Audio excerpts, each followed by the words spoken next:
Hello everyone, আমি কলকাতার অরুণিমা, থাকি কর্মসূত্রে কানাডায়।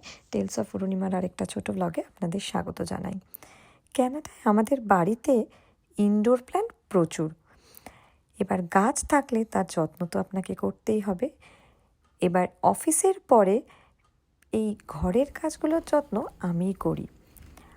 ঘরের গাছের যত্ন করার পর এখন যেহেতু সিজনটা চেঞ্জ হয়েছে, কারণ আমরা ইন্ডিয়ায় গেছিলাম, তো ইন্ডিয়া যাওয়ার সময় একরকমভাবে সাজানো হয়েছিল, আর এখানে না সিজন অনুযায়ী সব জিনিসপত্র চেঞ্জ হয়ে যায়।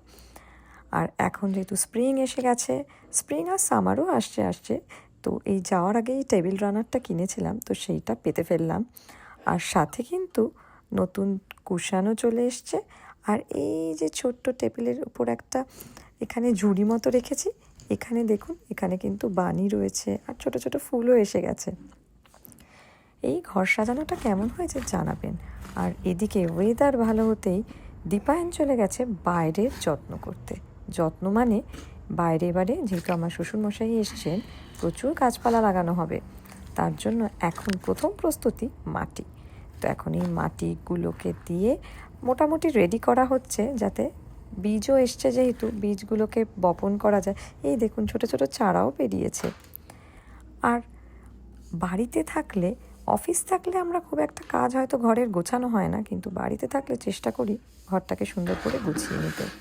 যেহেতু ওয়ার্ক ফ্রম হোম করেছি, সেই কারণে সমস্ত কাজের পর দীপায়ন যখন বাইরের দিকে গাছের যত্নের ব্যবস্থা করছে, আমি তখন ঘরটা একটু পরিষ্কার করে নিচ্ছিলাম। ঘর অগোছালো দেখতে নিজেরই ভালো লাগে না, সে বাড়িতে কেউ আসুক না আসুক, ঘর সুন্দর করে না গোছালে হয় বলুন?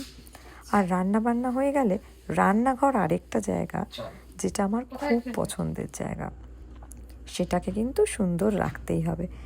এইবার এই সেটটা অন্তর্কথা থেকে নিয়েছিলাম, কি সুন্দর, কিন্তু এটাকে কোথায় রাখবো বুঝতে পারছি না। আর এই সবের পরে আদিরা এবার তার সাথে একটু খেলতে হবে, তার সাথে লেগো নিয়ে খেলা শুরু করলাম। আর এর মধ্যে কিন্তু আদিরা একটা গানও প্র্যাকটিস করে ফেলেছে। গানটা কেমন গেয়েছে অবশ্যই কিন্তু কমেন্ট করে জানাবেন। আমরা যা খুশি তাই